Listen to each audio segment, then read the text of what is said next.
Hello, everyone, and welcome to episode 186 of the True Crime All the Time Unsolved podcast. I'm Mike Ferguson, and back with me, sitting 6 feet apart for his own safety, is my good friend and partner in true crime, Mike Gibson. Gibby, how are you? Hey, man, I'm doing all right. How about you? I'm doing really well. Yeah, good. I'm doing much better having seen you because it's been close to a month, man. Yeah. I've really missed you. Well, it's been long enough you grew a beard. Yeah, I've grown a beard. That's in honor of you, too. I wasn't going to shave. And now we're in November, so I'm going all month, man. There you go. Just let it finish out to the holidays. Let it fly. Yeah. So you're still recuperating. Yeah. But getting better every day, which is an amazing thing. Trying to do my best. You know, we made the decision, or I should say, you know, it was your decision, but it wouldn't be wise to try to tackle 2 brand new episodes. No, it'd be this week. Be a bit much on my my lungs. That stuff would be. But what you were willing to do was come in, do like a new beginning. Yeah. For some Patreon episodes, sure, both on Unsolved and TCAT. And I think people will really appreciate that just to hear from you. Because I know there's a lot of listeners out there who are worried about you. Well, I appreciate them all. Yeah, and I know you do, all the well wishes and all of that. So we have a good episode for everybody. It's on the Freeway Phantom, yeah, a Patreon episode that we did a while back. Before we get into that, let's do our Patreon shout-outs. All righty. We had Sandy N. Hey, Sandy. Lelania Rayner. Elania? Or Lelania. Or Lelania. Miriam Ramos. Hey, Miriam. Sean Spring. What's going on, Sean? Not your neurotypical. No, you are not our neurotypical. Not. Amy Block. Hey, Amy. Matt Bell. What's going on, Matt? Connie Emmert. Hey, Connie. Renee Johnston. Well, thank you, Renee. Joan. Good old Joan. Marie Rose. Hey, Marie. Oh, I've missed the good old. Sarah Bundy. Hey, Bundy. Karen Berry. What's going on, Karen? Annette Dimitrioff. Demetria. Close. See how I stopped right there? I know. You just didn't want to say the last letters. I just, Candace. What's going on, Candace? Teresa McCrae. Hey, Teresa. Demisha Hicks. Hey, Demetria. Melanie Jacobson. What's going on, Melanie? Heidi Temple. Hey, Heidi. Carrie Hubert. Hey, Carrie. LaSalle Paul. LaSalle? That's what I'm going with. Okay. Monica. Good old Monica. Were you trying to do I don't know what I was going with there. Sean Connery is what I thought you were going for there. It wanted to come out like that, but it didn't. Shayna and Brett Schultz. Hey, Shayna and Brett. Martin H. What's going on, Martin? Carly Valco. Rock Me On My Davis. There you go. Yeah. You know that's Falco. Right? Falco. Is that Falco? Yeah, not Valco? It's not Valco. Oh, well, then Valco does the ones called Rock Me Beethoven. Okay. Yeah. I think that's somebody else too, but yeah. Roll Over Beethoven. And last but not least, Barbara Kalinowski. Hey, Kalinowski. So we go back into the vault. Okay, let's do it. This week we selected Debbie Self. Hey, Debbie. We appreciate all the new Patreon support, the continued support.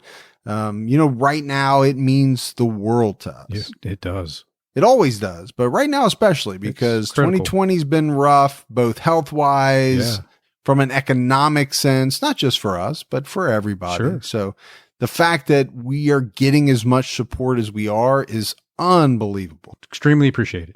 We had some great PayPal donations as well. Teresa Summers. Hey, Teresa. Michelle Robinson. What's going on, Michelle? Pauline Timms. Hey, Pauline. And Mary Keenan. Hey, Mary. So thank you as well.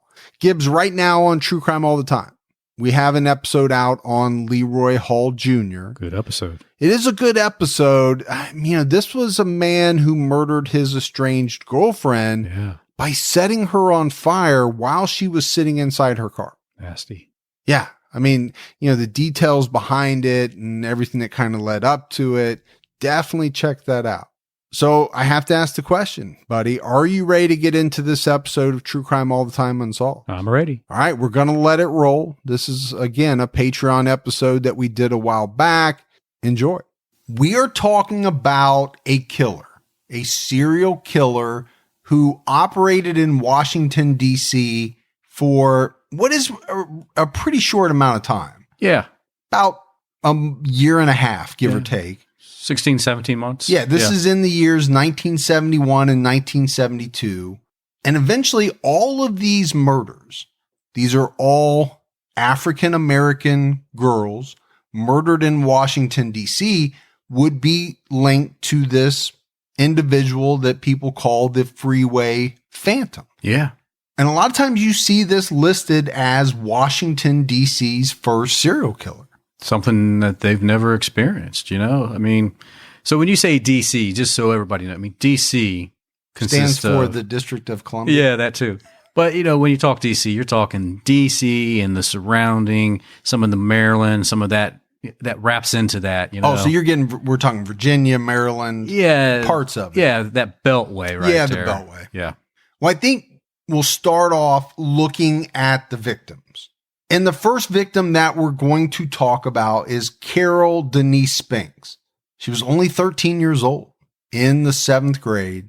And it was on April 25th, 1971, that she walked to her local 7-Eleven after her older sister sent her to buy some groceries. Did you ever go to the grocery store when you were that young? So you added that at the end, and it was basically, did you ever go to the grocery store? I was about ready to let you have it. Of course I've been to the grocery store. What? Who hasn't been to the grocery store? At 13. You didn't say that. There was this long pause between when you were that young. When you were that young. I was about ready to let it fly until you added that part. No, I would not have been allowed. I don't believe. I was allowed to ride my bike everywhere, though. Yeah. Pretty much on my own. So technically, if I wanted to go to the grocery store, I could have. I didn't have any really real reason. I went other places for sure. Yeah, I did too. I can't remember what. I think it was like 5th grade. I could just go and do whatever. I do remember our little grocery store in the town that I lived in. It was one of the few places that had an arcade, not an arcade, like an arcade game. Oh, like a pinball machine? No, it was Pac-Man. It was like 1st and 10. It was that old football game where you just move the players left and right and up. Other than that, you had to go all the way to the mall to go to the arcade. Gotcha. So I probably did go to the grocery store for that reason, not to buy spaghetti or anything like that. Yeah. Yeah. Like I said, I went. But again, I was in the 5th grade. I was 16. So yeah, that's true. I got my car and drove up. Held me back a lot of years, man. So is that a preemptive strike? Yeah. I'm just trying to beat you to. There's no way I could have come up with that. I'm good for the rest of the episode. So we're talking about Carol. She had to walk about a half mile. And like you mentioned, we're talking about the Beltway area here. This was on the Maryland side. So it's known that she got to the grocery store, picked out her groceries, and started to walk home. But somewhere along that half mile, Carol was taken by someone. And it wouldn't be until 6 days later, on May 1st, around 2 p.m., that some kids were playing in a grassy area near the highway, and they found her body on an embankment next to the northbound lanes of I-295, less than a quarter mile away from the parkway. Carol was 5 foot tall. She only weighed 100 pounds. She had been strangled, sexually assaulted. Her face had been cut. Her nose had been broken. She had cuts on her chest, as well as her hands, maybe some defensive wounds on her hands. Now, one thing they did find was some green fibers on her clothing. Carol was a twin. She had a twin sister. They loved jumping rope together. They loved playing hula hoop. And she came from a very big family. She had a total of 8 siblings, the oldest one being 24 years old. You know, and each and every one of those is going to be devastated by what happened to her. Forever. Yeah. I mean, I couldn't imagine. And especially a twin. Oh, the twin. It's going to devastate everyone, but I think a twin losing their twin. Right. Because they share such a bond. Yeah, they got a different connection than definitely even a sibling would have, I think. It was just 2.5 months later that 16-year-old Darlenia Denise Johnson was walking to her summer job at the Oxon Hill Rec Center. This was July 8th, 1971. It was reported by a witness that they had seen Darlenia on the passenger side of a black car that was being driven by an African American male. It's thought that this is the person who abducted her that day. Days later, her body was found by a DC Department of Highway employee about 15 feet from where Carol Spinks was found. Kind of suspicious. I would say very. You have two young African American girls, 13, 16 years old, found murdered within 15 feet. I mean, we're not even talking, 100 yards. This is 15 feet. Yeah, that's really close. That is from the free throw line in. Yeah. That's how far the free throw line is. That's how close, man. I think 15 feet. That is not very far at all. Yeah. So this worker called it in, and the police sent out a cruiser to check it out. So the problem was when the police went by the area, they didn't see anything, but they also didn't stop the car and get out and check. They cruised by the zone that he called in, didn't see nothing, didn't take the time to look, moved on. Didn't see anything from the car, so obviously there's nothing here. Well, and I don't know how much we'll be touching on this, Gibbs, but you and I have done a lot of unsolved cases. And I think it's pretty clear that by and large, for the most part, cases involving African American young girls and their disappearances are not always handled the same way. We've talked about it. It's the young white girl syndrome, I think they call it, or white woman syndrome or white girl syndrome. And you're right. We're touched base a little bit on it. Not to get too much into race, but I want to bring it up ahead of time because it is a factor. And I believe it's real. We've seen it in the research. For me, there's no acceptable reason. If someone called and said they seen, especially a DC highway employee, said, I see a dead body. Yeah. Why wouldn't you stop, get out of your car, and walk the area? Yeah. And I'm not saying the police did this because it was called in that this was an African American girl. I'm not saying that at all. Sometimes you just have lazy people. Yeah. In any walk of life, right? In any job. But go tell those parents that you let their kids sit out there for how many days? This is a little different, right? This is not, you didn't complete a report at work when you were supposed to. You got lazy. Yeah. This is, hey, your job as a police officer is to help people, find people. Yeah. A week later, that same highway worker who originally called it in went back to that same spot. And imagine the horror that this guy must have felt when he saw that the body was still there. Well, I'd be upset, so upset. So a week has gone by. Yeah. The body is swollen. It's in the process of decomposition. Mm-hmm. There's a lot of things that can happen in a week's time. Well, to the body, sure. To the evidence that could have been there. Yep. And what about the parents sitting at home? The family. They've waited a whole week still not knowing what happened to their kid, when they could have known the week before what happened to her. Yeah, I didn't want to make light of the police not doing really their job or what they probably should have done, but it does have major ramifications, right? Evidence, the family's anguish. There's just a lot of factors involved. So this guy called the police again, and this time he stayed there until they showed up. And like you said, I think the guy was mad that they allowed this victim to lay there, a week longer than it should have been. Absolutely. But because of this week-long decomposition, it was too difficult to determine her cause of death. The other thing was that authorities were not able to determine if she was sexually assaulted. The one thing they could figure out is that she suffered some form of strangulation. And again, if they would have located the body the first time it was called in, maybe they would have had better evidence to determine the exact cause and if there was anything else that went on. They definitely could have been able to tell more things at that point. A few weeks later, July 22nd, 1971, a little 10-year-old girl named Brenda Crockett never came home after her mother sent her to the grocery store around 8 p.m. Now, that's pretty late, Gibbs, for a 10-year-old girl to be going to the grocery by herself. Yeah, I don't know if I'd let my 10-year-old go to the grocery store at 8 o'clock at night. Just don't think I would.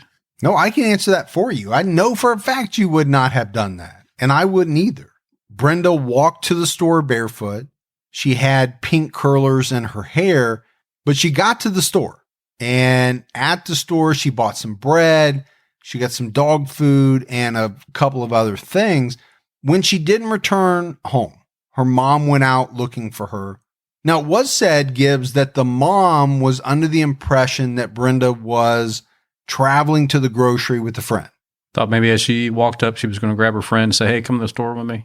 Yeah. So I still don't think I would let my 10-year-old do that, even with a friend. But I always do and have felt better when my kids were with somebody else. Yeah. That's a lot to carry back, by the way. Dog food. Well, yeah. Probably a little bag, Even the little bag for a 10-year-old girl. Dog food. Bread, and other items. That is maybe a lot to carry. Maybe a half-gallon milk. I don't know what she had, but it's a bit. It was around 9:20 p.m. when the phone rang at her mom's house. Brenda's little sister was only 7 years old, answered the phone because her mom and other people were out searching for Brenda. But the person on the other end of this phone call was her sister, Brenda. And Brenda was crying. And she told her little sister that a white man picked her up near the store and had taken her to some place in Virginia. And I think this was a very hurried phone call. She told her sister that she was going to catch a cab home, but she hung up the phone very quickly. A lot of people, Gibbs, has speculated that it was because this person was coming back. She had a short time to make this phone call. There's a lot of speculation about this case. Yeah, absolutely. But I think the one thing you have to say is this is strange. This whole thing is strange for a 10-year-old, I think. Yeah. The going to the store late at night, what she says in this brief phone call to her sister. Yeah. All of it is very strange to me for a 10-year-old to say. And I think it gets stranger. Yeah, because just 30 minutes later, the home phone rang again. And this time, Brenda's mom's boyfriend answered it. And it was Brenda on the phone again. And she told a similar story, right? To her mom's boyfriend, a white male picked her up. She said she would be coming home, but at that point, she was alone with this individual in his house. The boyfriend was trying to ask her questions, right? Where in Virginia are you? I don't think Brenda knew where she was exactly. Most 10-year-olds wouldn't. But what she said next on the phone is very strange. And again, it's the point of a lot of speculation, especially online. She said, I don't know where I am, but did my mom see me? Yeah. Such a strange question with no context. But when I think about it as a 10-year-old, to me, I think it's the fear, she's scared. Did my mom see me? That's the way I take it, And I don't know, you can take it so many different ways. You could take it a lot of ways. You could take it as though she saw her mom. Yeah. I saw mom. Didn't she see me? Right. You could take it that way, but we don't know. The boyfriend asked her to put this white guy on the phone. And the boyfriend would later say that, he could hear someone walking towards the phone. And then all of a sudden, Brenda said, I'll see you. And she hung up the phone. Yeah. So did she hang up because she was scared? Did she hang up because the guy made her hang up? Nobody knows. Just about 3 hours later, a hitchhiker saw a strange object on the side of the road. As this person got closer, they realized it was the body of a little girl. This was on US Route 50 near the Baltimore-Washington Parkway in Prince George County, Maryland. And this turned out to be the body of Brenda Crockett. Police confirmed she had been strangled with the scarf that was knotted around her neck. She had also been sexually assaulted. She was wearing blue and white shorts and a matching halter top. And when she left her house, initially, she had no shoes. She walked barefoot. So her feet had to be dirty. But when they found the body, the police said it looked like someone had just freshly washed her feet. Prior to placing her there by the road. Yeah. Seems strange to do. You're going to assault and strangle, but yet you're going to like, well, let me clean your feet. Well, think about it. This person has been in your home, walking around with their bare feet. Chances are they're likely to pick something up off your floor. Yeah, very true. And then transport it to somewhere else. That's what's going through my mind. I think that's what went through the killer's mind. That's the only thing I can think of why someone would want to do that. But again, this is early 1970s, right? We don't have the plethora of true crime that we have today. You don't have the CSIs. No. This is somebody that is either pretty intelligent or knows a lot about crime scenes, fibers. I don't know. That's my thought. Yeah, I think they knew something. But she also had some green fibers on her clothes. So did he miss that? Well, I think that's harder sometimes to see or to think about. Right? You're not going to wash down somebody's clothing.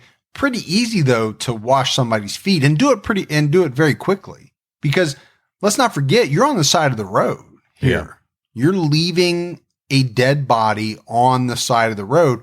Now, this could have been done before they got there. Sure. And most likely it probably was. Yeah. But you're transporting that body somehow in a vehicle. So you could transfer from there. Right. So once you put the body where it's going to ultimately be found, do you then stand there on the side of the road with people passing and you're inspecting it and looking for fibers? Probably not. Right. So my thought is, now that I'm kind of playing it through, the feet were probably washed back at the house, but maybe the green fiber was picked up in the car. And maybe that's why the other victim that we talked about had a green fiber as well. Yeah.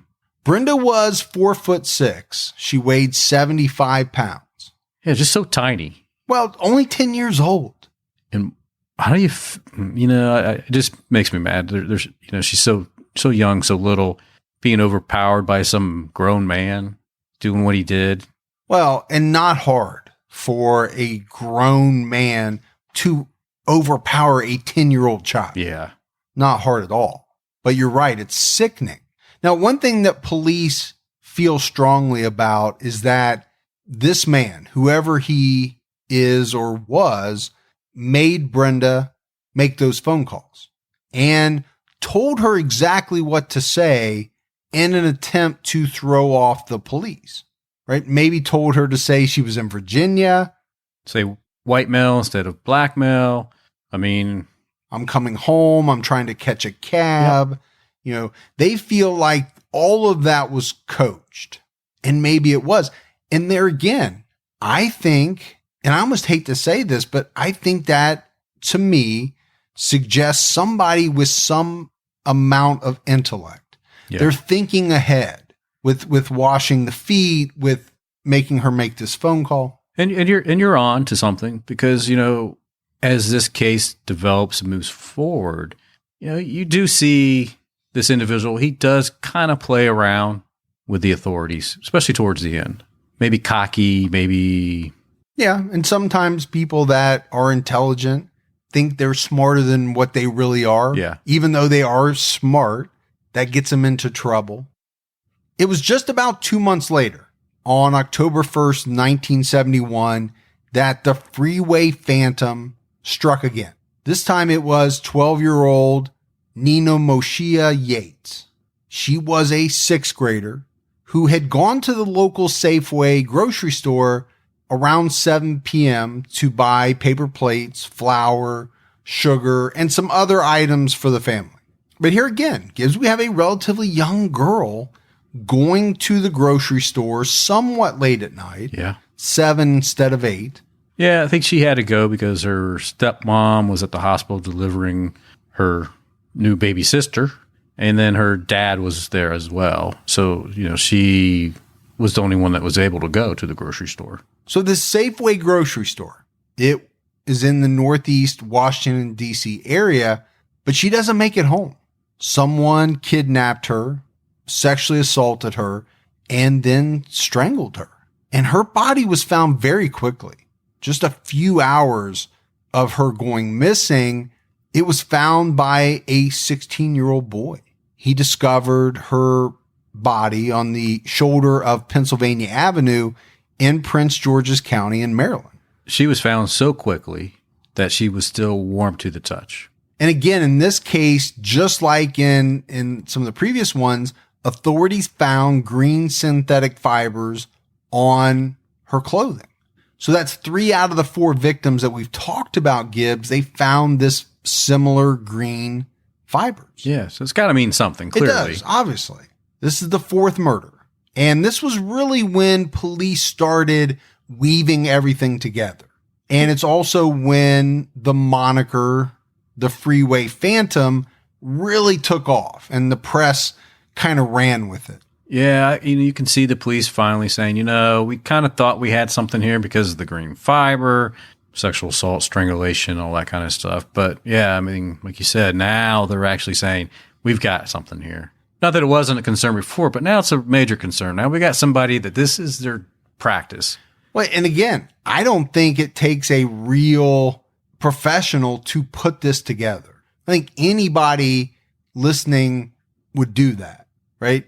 All 4 African-American girls within a fairly similar age range. Yeah. A number of them walking, to a grocery store, these green fibers being found, bodies left very close together, 2 bodies, in the same county. I mean, it's pretty easy to put together. Yeah. The next murder occurred about 5 weeks later. Brenda Denise Woodward was an 18-year-old high school student in the early evening of November 15th, 1971. Brenda took a night school course on typing and shorthand, and then she had dinner with a friend at Ben's Chili Bowl. Oh, yeah. Which I had never heard of, Gibbs, but apparently this is like an institution in that area. Definitely a place kind of like what Skyline is around here. It's a pretty popular place.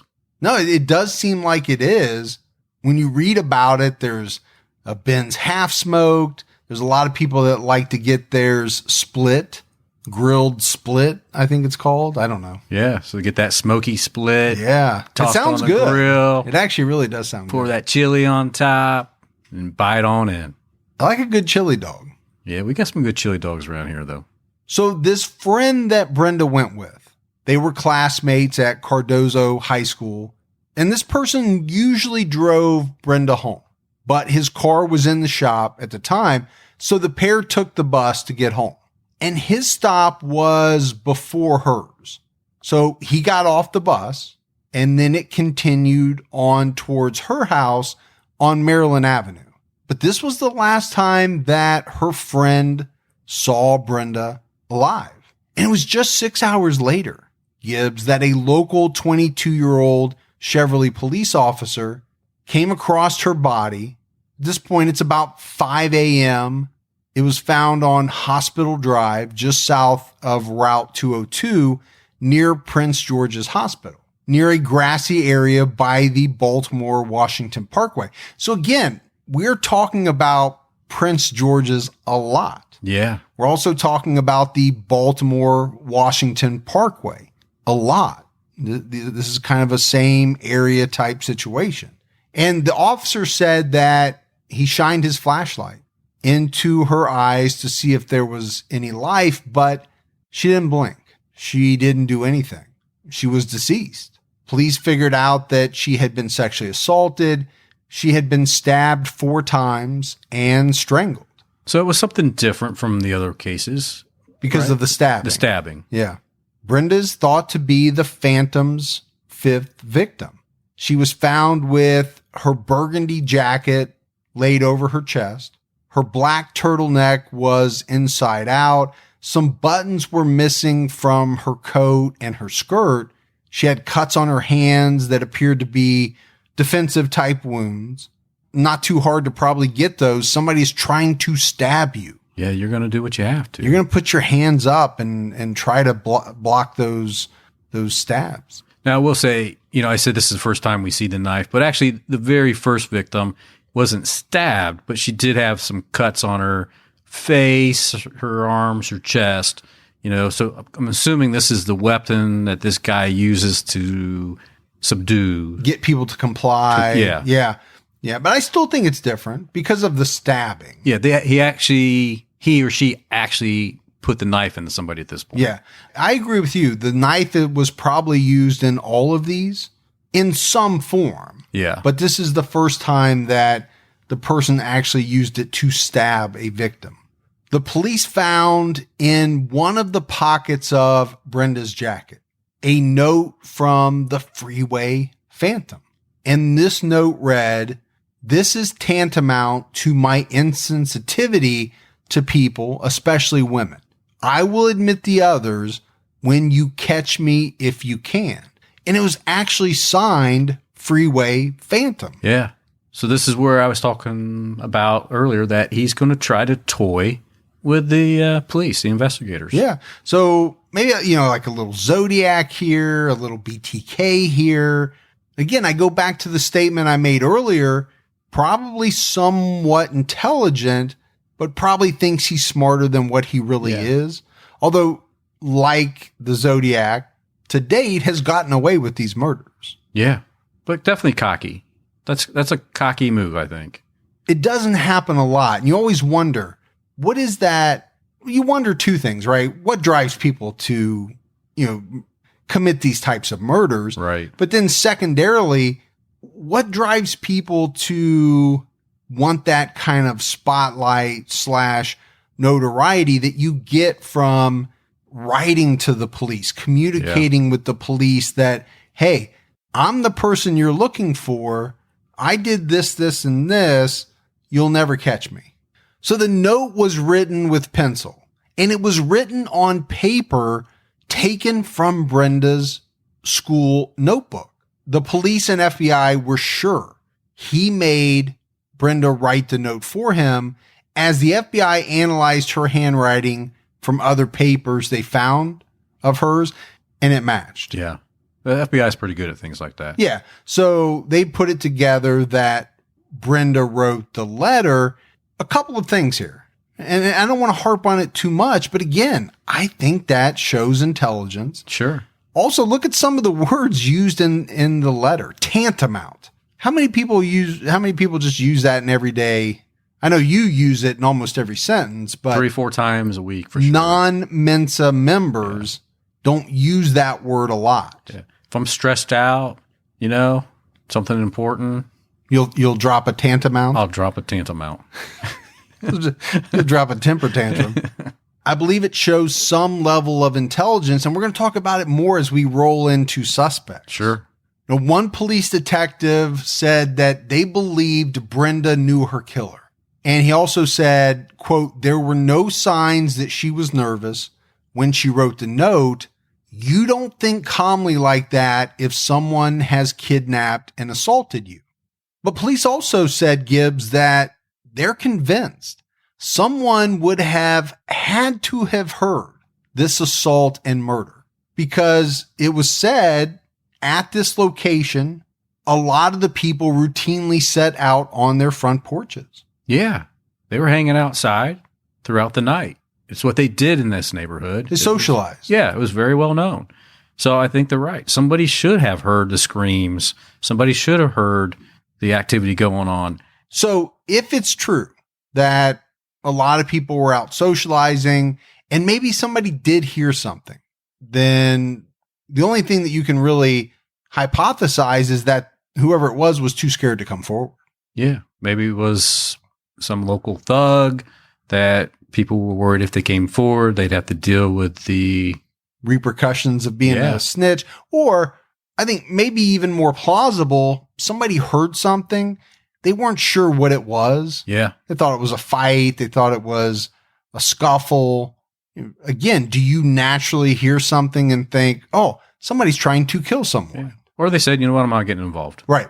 There's a lot of explanations that it could be. A little more than 10 months went by. I think police started to become hopeful that this killer had moved on. Yeah, or was locked up for something else. From their area. I mean, obviously they wanted to catch him. Maybe they thought he had already been caught for something else. Maybe he was locked up. Yeah. But nobody had put it together that, he had done these other things. But I think the fact of the matter is there was a 10-month gap. Nobody knows why. But on September 5th, 1972, 17-year-old Blue high school senior Diane Williams made her family a nice dinner after school. And when dinner was over, she went to her boyfriend's house. So, that's a typical dinner here. Oh, my God. I've been here when your girls make dinner and your oldest says, all right, I'm going over to, what's his name's house? I don't want to say his name, but. How about just her boyfriend's house? Yeah. Goes over to her boyfriend's house and she says goodbye. Just a standard night. No, that's a lot of nights in my household. So Diane visited with her boyfriend at his house, and then she took the bus home. But she never made it home. It was just a few hours later, early the next morning, that her body was discovered by a trucker lying along I-295 just south of the district line. She had been strangled to death.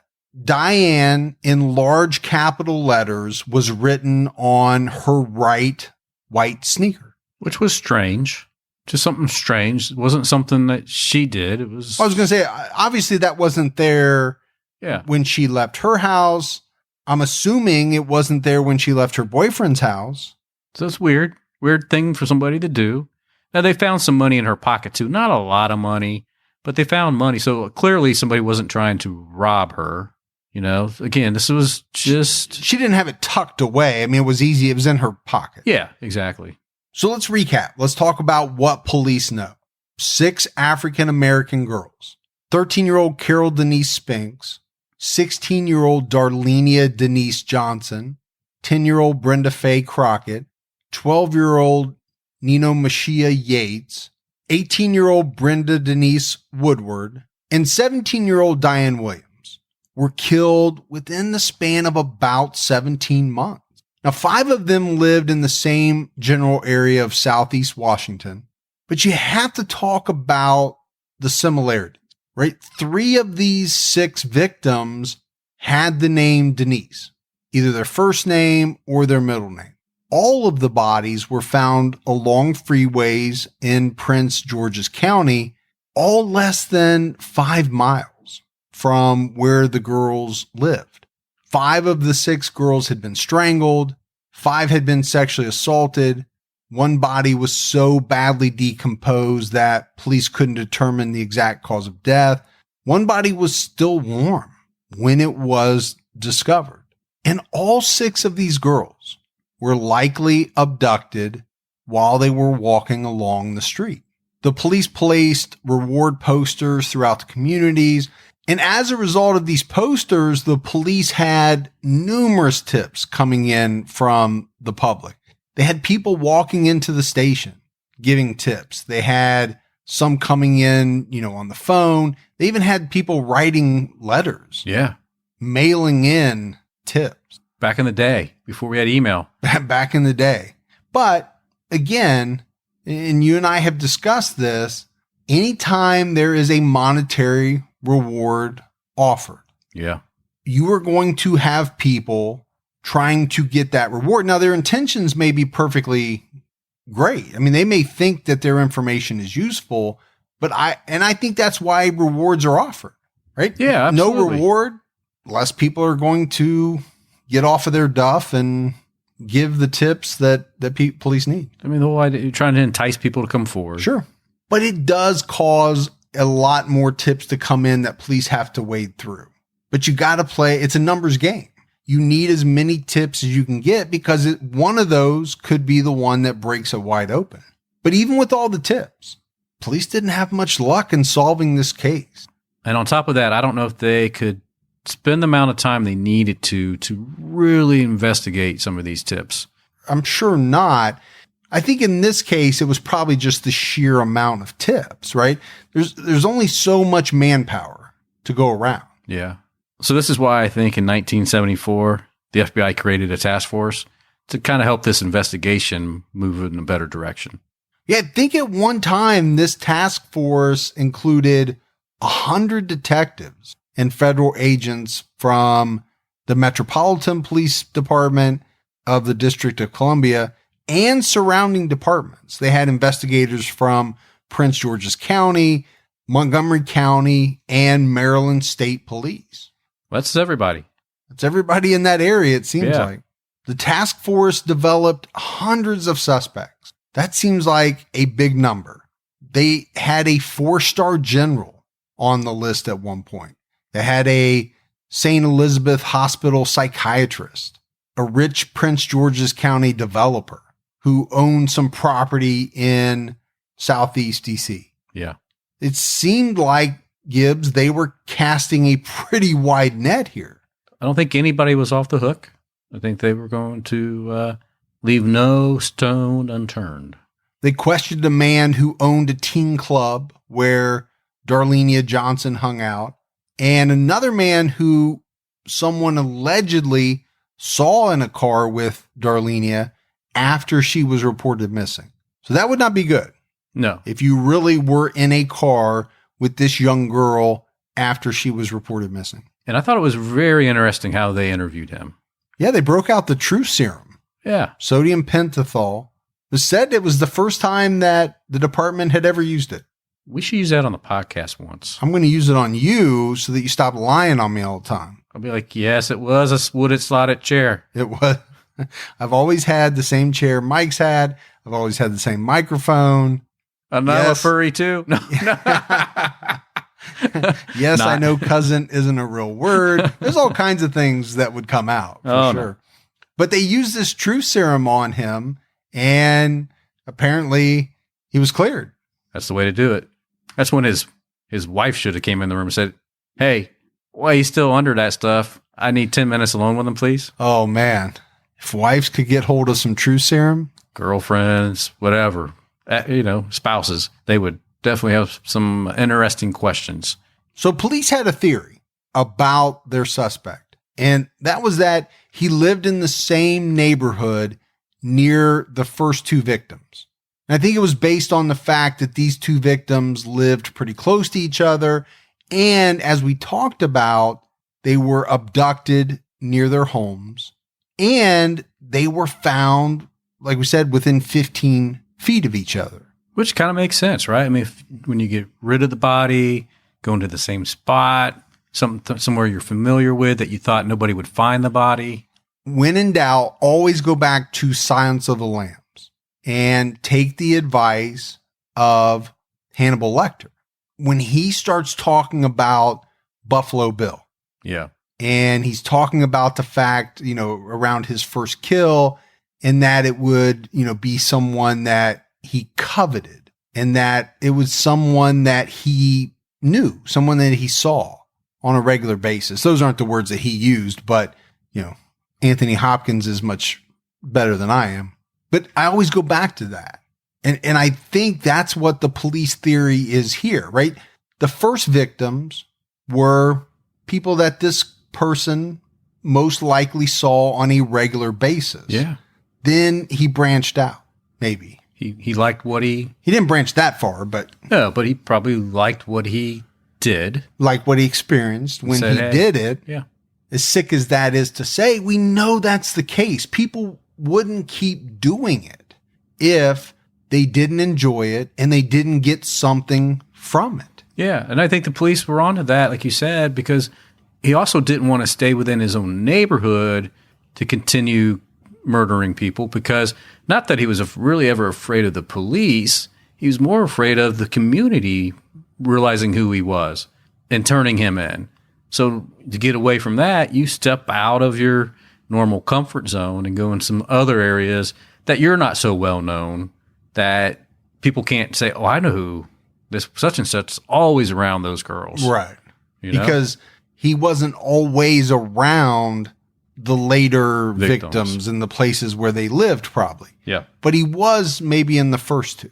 There were some detectives that thought that the perpetrator was in the military, or that he was a veteran that returned home from the war and possibly had PTSD. you're going to have a lot of military or even vets there, right? I mean, that's a lot of bases around that area. So, I mean, could have been. I can't remember when the Vietnam War wrapped up, but it was after this, right? It was 70 something. Yeah. So, I mean, could have been somebody coming back from tour. Could have been. They thought that he was most likely in his late 20s to early 30s, and they believed he was African American. It seemed he targeted African American communities, so that would probably make sense. Well, statistically, I think it's definitely proven out that most serial killers target victims within their own race. That's played itself out throughout time. Now, there's always exceptions. Yeah. But statistically, that's normally the case. An FBI crime analyst stated that they believe the killer had at least a high school education and average to above average intelligence. They also thought he was employed. This was a guy that knew how to start conversations with women, but in their estimation, not a person that knew how to maintain a healthy relationship. Which is the harder part. Yeah. Pretty easy to start one. Yeah. I mean, you can use, one of your million cheesy pickup lines. Yeah. I can woo them with one cheesy pickup line. Woo. Did you say woo? I did, man. Are you wooing people at this point in your life? No, but I'm just saying it for your benefit. Because I'd get a kick out of it? Yeah. I'm not sure I've ever wooed anyone. You wooed that wife of yours. That wife of mine. Yeah. You should play that for her. She'll like that. She'll get a kick out of it. They believe that he either lived alone or with an older woman. Would that be mom? Grandma? I'm thinking they're thinking elder. When they say older, I'm thinking elderly. Yeah. Because he's moving in and out, maybe undetected. That person's going to bed early. I'm not really sure what they're using to, base that on. Right. But they did think that this was a person that knew the neighborhoods where he abducted and disposed of the girls. And to me, that makes perfect sense. Yeah, he had to be familiar with those areas for sure. You're not taking huge chances of abducting people at 7 o'clock, 8 o'clock. If you're not somewhat familiar with the patterns of the neighborhoods and, especially where you're going to be disposing of a body, knowing the traffic and how many people are likely to be in and out of that area. You're going in, get out as fast as you can without being seen or heard. So now, Gibbs, I think it's time to take a look at some of the suspects in this case. We said there's a huge list, but we're going to focus on a handful. One of the tips that came into the task force was about a gang. During the time frame of these murders, there was a local gang of 4 individuals who called themselves the Green Vega Rapists. Green Vega. That's what you're taking from that name? I'm just thinking, Green Vega? what a ugly car. That was an ugly car. Yeah. If you're going to start a gang, why would you put the word rapist in the name of the gang? I guess if you really want people to be scared of you. You're really kind of giving away what you're all about. Definitely putting a flag out there to authorities. We're not the Green Vega grocery bag elderly women helpers. Yeah. I mean, they're really throwing it out that these are bad people. What we do. So if you see the Green Vega coming down the street. But this gang, they were bad, right? They had a long rap sheet of sexual assault in the Maryland area near DC and within DC itself. They were active in the Washington Beltway, and they would drive around in a green Chevy Vega abducting women and girls. It's the dumbest name for a gang I've ever heard. Number one, you are telling people exactly what you're trying to do, and it's illegal. Number two, you're telling people exactly how to find you. Just look for the green Chevy Vega. Yeah. With 4 guys in it, case solved. Now, granted, in the early 70s, 70, 71, there were many more Chevy Green Vegas, probably. A lot of Vegas driving around. Don't see that many, these days. No. I know you scared off the Fiesta. Yeah. I think we just did it with the Vega owners too. Hey, a lot less Vega owners. And unless I'm wrong about that too, and somehow they're still making Chevy Vegas and I didn't know about it. Yeah, I don't think they are. Because I swear I did not know they were still making Ford Fiestas. I think you're okay on the Vega. I'm still getting emails from people. I've got a 2017 brand new Fiesta and it's awesome. I thought they stopped making them in like 1986. So my bad. You're bad. That's right. I'm not a Ford guy. You know, I'm a Chevy guy, GM guy. Yeah, you are. So I know we're making kind of jokes about the Vega. What is not a joking matter is, again, the fact that these were very bad guys. They were. They did terrible things. They were sexually assaulting women all over the area, and the police knew it, probably from the name of their gang. But they also knew that these could be guys that could be involved in these murders. And they interviewed two of the members of the gang. This was about 5 years after the last murder, because by this point, two of the members were in prison in Virginia. So they knew where they were. They went to interview them. And of course, these guys are serving time for abducting and raping women, charges that were brought against them around the same time, right? As these 6 girls were abducted and murdered. Yeah. So similar cases. So they're interviewing these two guys. And at some point, they turned on one of the members of their gang. One of the investigators that did the interview said that these gang members told him they witnessed another member of the gang commit some of the rapes and murders on the Beltway. So obviously investigators, they wanted a name, but these two guys are in prison. And there's a certain creed. A creed, there's also some very bad things that can happen to you in prison. Oh, yeah. If it becomes known that you're snitching on other people. Let alone somebody in your own gang. Right, yeah. So these guys had some conditions. First and foremost, I think they were not going to give up any names unless they could get a guarantee that the suspect they would name would never know who they were. The investigators agreed to this. Now, I don't know how they agreed to this, because I'm thinking, Gibbs, if you come up and you're trying to convict this person in a court of law, he has a right to confront his accusers. Sure. So I don't know how you can say to these people, nope, no one will ever know. Yeah. Well, maybe the investigators thought, well, you give us the name and we'll figure out how to tie it to him. Maybe they just told them that. Or they said, yeah, sure. Said, we'll worry about it later. But they did agree to it. And these gang members wrote out a statement giving the person's name, dates of the murders the suspect told them about. They even gave locations and other details. And the police took them to some of those locations to see if they could actually point out where they saw certain events. And they were able to show them. And they told the police how the girls were killed and provided a lot of other details. One of the investigators was quoted, "How can a man tell you about a crime, the scene, clothing that the girls wore, and how she was killed if he wasn't there?" And that's a pretty good point. If you didn't know anything else, how did you know that? Yeah, to me, either you were there, you were told by somebody that was there, or this was information that was made public already. There's really only 3 things I can think of that would allow somebody to do all of that and give those type of details. Now, one of the things that these gang members, these inmates, made very clear to police was that they weren't involved, right? We didn't do this.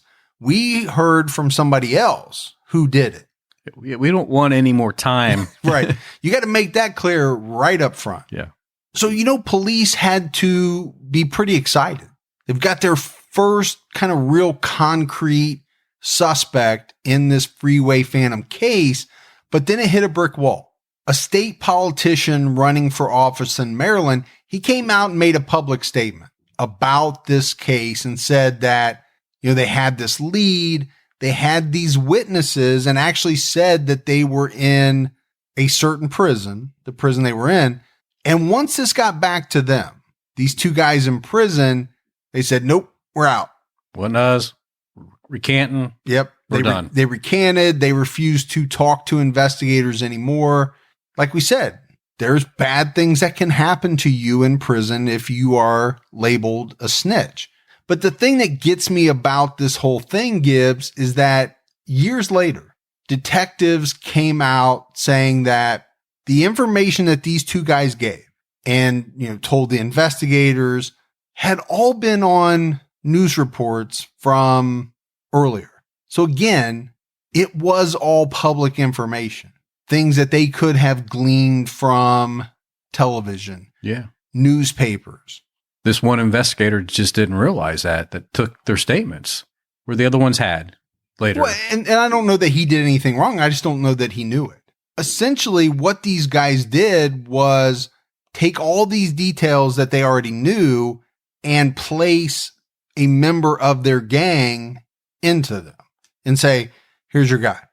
Now, what we haven't talked about is why were they doing this? I don't have all the information around that, Gibbs, but obviously there had to have been some kind of deal. Yeah, I don't know why else you would take that risk. Yeah. You wouldn't. Was a chunk that left out is they wanted their current sentence reduced. Yeah. I'm sure there was. I didn't see that part. Yeah.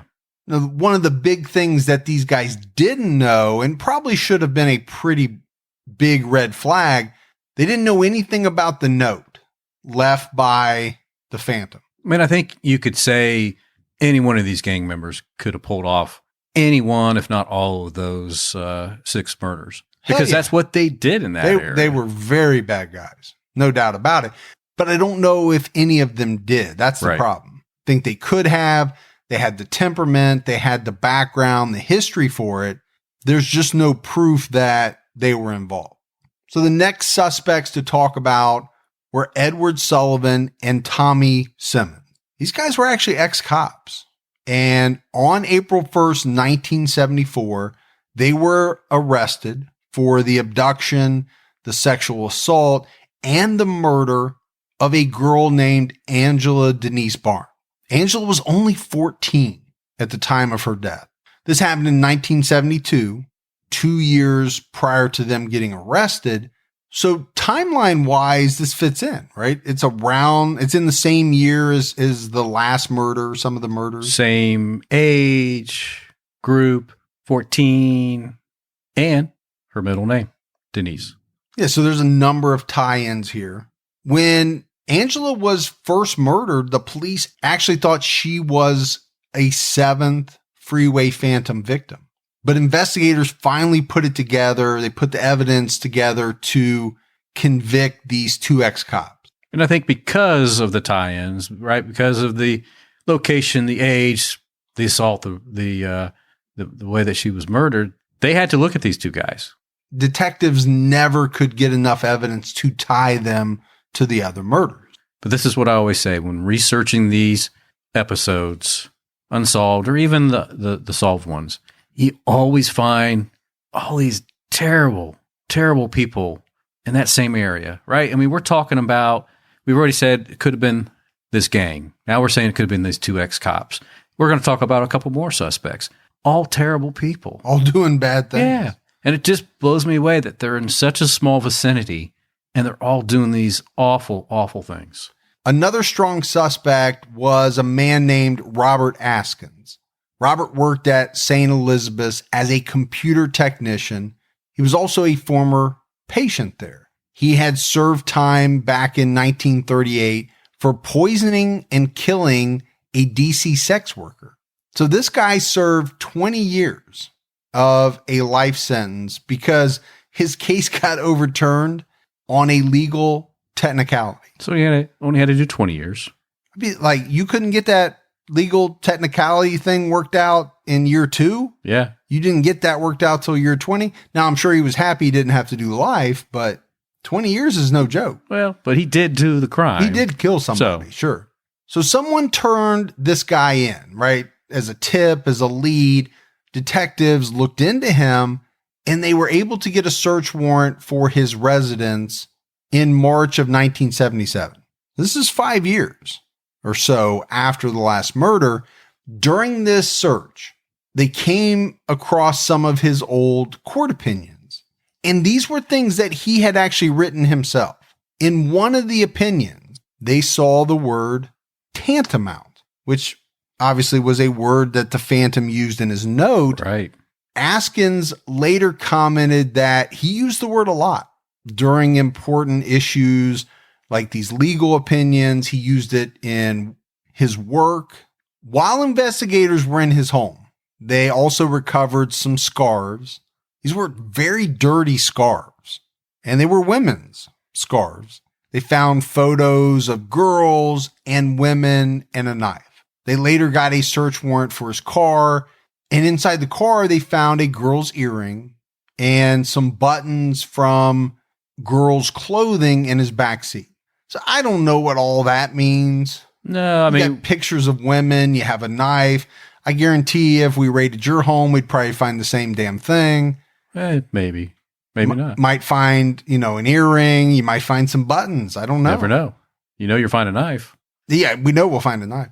None of that really means a whole lot to me. But if you can't tie that knife back to the stab victim, the cuts, if you can't take those buttons back in the back seat and tie it to the one victim that was missing a button off her jacket and her skirt, if you can't tie that back, it doesn't mean anything. Right. And I don't know what these photos were. They were just photos that he was taking of people out in public. Or, these are not photos of people tied up, right? That would be something different. Yeah. The police really just couldn't tie him directly to any of the girls. They searched for the green fibers. That's, really that's a big clue. We haven't talked about it in a while. To me, it's a big clue. I think those fibers found on the girls either came from the perpetrator's car or they came from his house. Yeah, and I even looked up the green Vega to see if it would have a green interior. It didn't, That might have been a special order. That was a special order, yeah. But the really bizarre thing about Robert Askins is that he was arrested and convicted just a few years after this for abducting and sexually assaulting 2 women in D.C. And he got a life sentence. And he later died in prison in April of 2010. He was 91 years old. So he was a bad guy. No, he was. Another suspect, Gibbs, we have to talk about is Samuel Little. And this guy, he's been in the news a lot. I know we'll cover him on an episode of True Crime All the Time. This is the guy that has claimed to have killed over 90 people. That's a lot. That is a lot. This is one that we talked about him already, that he could be the most prolific American serial killer, at least, if these things are true. Yeah. Or one of the most. Scary looking guy, by the way. He is a scary looking guy. So he spent most of his time in California and Texas, but he told investigators that he was in the DC area in the early 1970s. And he said he knows he killed some women there. He couldn't give investigators much in the way of details, besides saying that he picked them up at bus stops and places like that.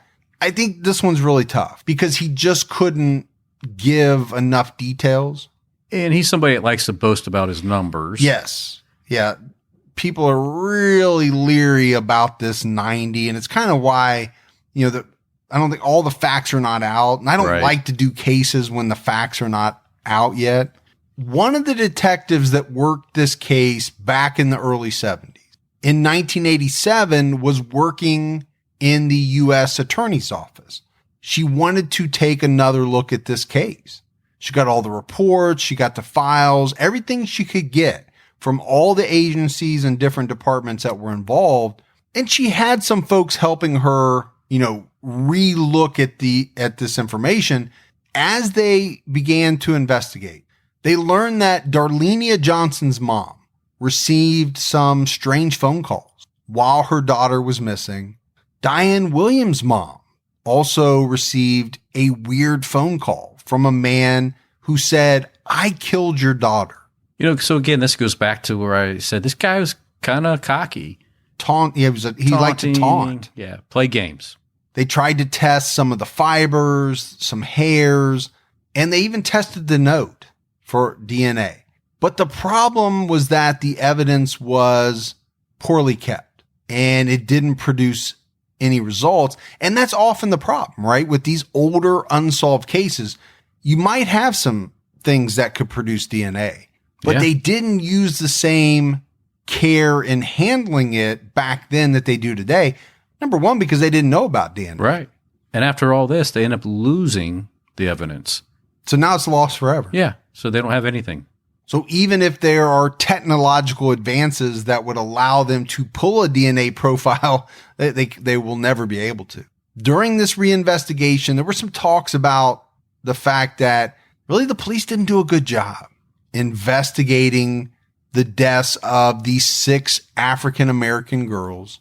And this is kind of what we talked about in the beginning. A lot of people compared the work that they did on this case versus another case that happened around the same time where 2 white girls went missing from the upper scale area of Montgomery County.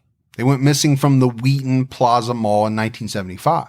So this was the disappearance of sisters, Catherine and Sheila Lyons. Their bodies were never found, but they were presumed dead. But I think the big thing here is, Gibbs, that police never gave up. And in 2015, they charged a man for the abduction and murder of the Lyons sisters. He was already in prison as a sex offender and murderer. So he pleaded guilty to these charges in September of 2017. And I think this is where a lot of people feel like, okay, they never gave up. Police never gave up in the Lyons sisters case, but they gave up on finding the murderer of these 6 African-American girls. This is what people think. Sure. Now, I mean, the police, the detectives from that time would say that's BS. Look, we worked hard on that case. We never gave up. We just didn't have any leads to go anywhere with it. I mean, there's always 2 sides to the story. There is. And I think it's very tough, but you can see how members of the African-American community can make that connection. Well, and it has been proven in other cases. Yeah, I'm not saying it happened here. I'm not saying it didn't, but we don't know. We weren't around at that time. There's really been nothing new lately, right, in this case. Nobody's been arrested. Nobody's been found guilty. Obviously, this is still an unsolved case. There really hasn't been any new leads uncovered that we're aware of. The families are still heartbroken. We talked about the fact that Carol Spinks had a twin sister. Her twin sister told a reporter a few years ago she still remembers the day. Police came to their door and gave them the news that Carol had been found dead. She remembers her mother screaming. She said it was tough. Growing up after that, she turned to drugs to deal with it. That led to some time as a sex worker to support her habit. And then you have Carol's oldest sister. She was 24 years old at the time. She still carries around a great amount of guilt for letting her sister walk to the store. She still carries that guilt because at the time she had a child or 2 that she could have let Carol stayed and babysit while she went up to the store, but instead she sent Carol up to the store to help out. So, that's a long time to carry guilt, man. And you'd like to think you wouldn't blame yourself, but you would. I just think there's no way around it. It'd be rough. Bertha Crockett told reporters she wished she would have gone to the store with her sister because she believes that if she had, her sister would still be here today. Yeah, hindsight, man, you would change so many things, but. Diane Williams' sister, she joined the police force. After her sister's death, she wanted to make a difference. And I think she did, because she ended up joining and running the child abuse squad for the department. That's a big thing. No, it is. And obviously, her sister's death affected her deeply, and it led her down that path. Diane's mother said that losing her daughter took everything out of her. She just had nothing left, nothing else to give after that. Yeah, I think it would be hard for some people to even survive. To move forward, at all. So obviously this case is unsolved. There's a lot of problems with attempting to solve this case. It happened in the early 1970s. And back then, apparently, detectives, a lot of them retained their own files with them. It wasn't like everything was centrally stored. So what you had was a lot of lost notes, a lot of lost leads, statements about, from people that were interviewed. Yeah. And we just talked evidence. Yeah. We talked about how the evidence that they did have is now gone anyway. So, I mean, this is going to be one that's going to probably be, because of the age, because of the lack of notes and evidence, probably not going to be solved. I can't, unless there's some kind of deathbed confession. Yeah, it'll come down to something like that. I mean, the investigators at the time, they've all since retired or passed away. And as you talked about, even the reinvestigation they tried to do, it didn't work out so well. That a lot of that evidence got lost. But as of now, the case remains open as a cold case. I wish I was more confident on this one. I'd love to see it solved. I feel horrible that these 6 young girls lost their lives, but the case doesn't have a lot going for it and hasn't for a very long time. No. But that's it, Gibbs. That's the case of the Freeway Phantom. Yeah. Rough one. Because, like you said, not feeling good about having a positive outcome down the road. Yeah. I wish I did feel better about it. But at the end of the day, I feel like the story has to be told. And I feel like we're doing our part, maybe. Yeah. And at least telling the story, getting the story of what happened to these girls out there. I don't know. Maybe I'm fooling myself. No, I think it was good. Good to get it out there. And it just confirms to me that it doesn't matter where you're at. You investigate one bad thing, you're going to find many bad things around that area. That is the one thing we know. Yeah. That is the one thing we know. All right, Gibbs. So that was our Patreon episode on the Freeway Phantom. I hope everybody enjoyed it. We have some new voicemails. You want to check those out? Let's hear them. All right. Hey guys, my name's Amira Wazwaz and I'm from Minnesota. I don't know why I said Minnesota like that, but whatever. Anyway, I was just calling because I think that this podcast is obviously super awesome. And I love how you guys can make fun of each other and I just feel like the best kinds of relationships are when you can do that and hate on each other, but it's all love in the end. Luckily, after looking and looking, I was able to find TCAT and TCAT Unsolved, and ever since then, I've just been listening and I'm finally figured out how to listen to all your unsolved, your old episodes. Because I heard you guys mention it last week or whatever on some episode. I don't know which one it was. But anyway, it made me super happy. And now I'm listening to all those past ones on Stitcher Premium or whatever. So I just wanted to let you know how grateful I am that you guys produce this podcast. And I hope you don't ever get in a fight. And I was thinking about that. What if they fight and they have to pretend to laugh at each other's jokes and they come into the studio all pissed. You know what I mean? That would suck for you guys. And it would also suck for your fans. All right. Bye. Minnesota. I'd kick his ass, by the way. Probably. Even with my COVID and a pneumonia, I still take him. I don't know. I think I could take you right now. I got to be honest with you. I don't think that normally, but right now, I might have a shot. Maybe. I might. Maybe. I'd have the best shot I've ever had. Do I get to use my K-bar or yes or no? Let's put it that way. If I get to use my K-bar, well, I mean, come on. I can throw it from here right now and get you right where I am. That wouldn't be fair. Yeah. But she said something interesting, and the dynamic of you and I messing around with each other. Over the years, people have taken that kind of the wrong way sometimes. Right. Me getting on you and stuff like Making that. me sit in this wood slotted chair. Yeah. I don't think that you and I have ever actually been in an argument, let alone a fight. I think we both kid each other. We give each the same that we get. Yeah. The problem is you don't do it as much on the podcast. No. Outside of the podcast, Maybe you do. Maybe. And I think that's part of why people think that sometimes there's an imbalance, but there isn't. We all just play around with each other.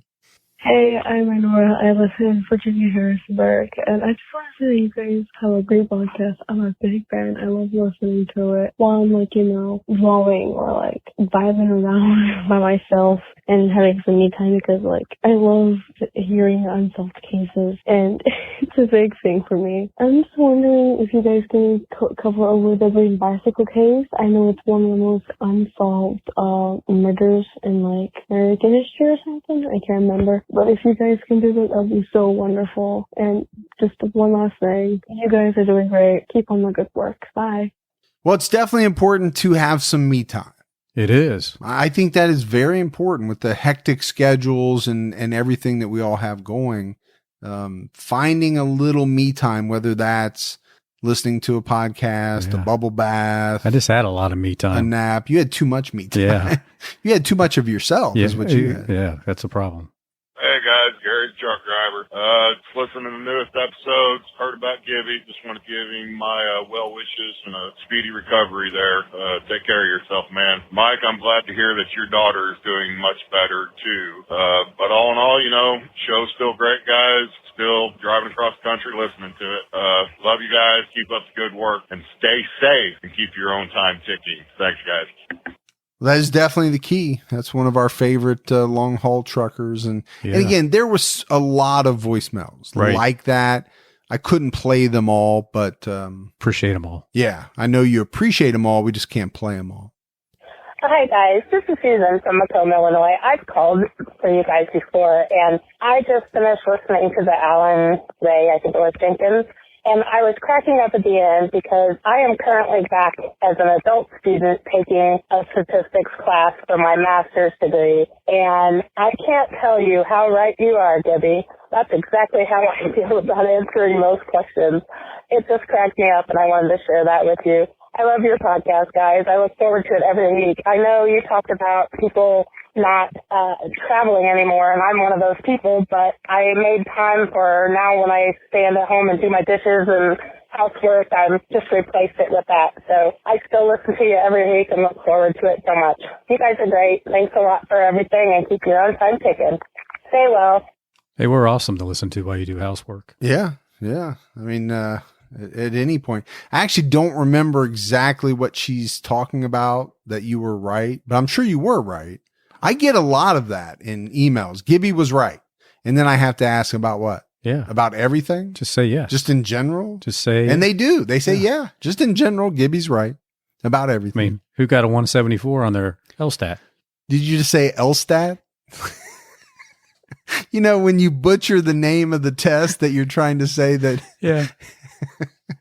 I'm pretty sure it's LSAT. Is that what I said? No, you said LSTAT. Remember, I'm still sick.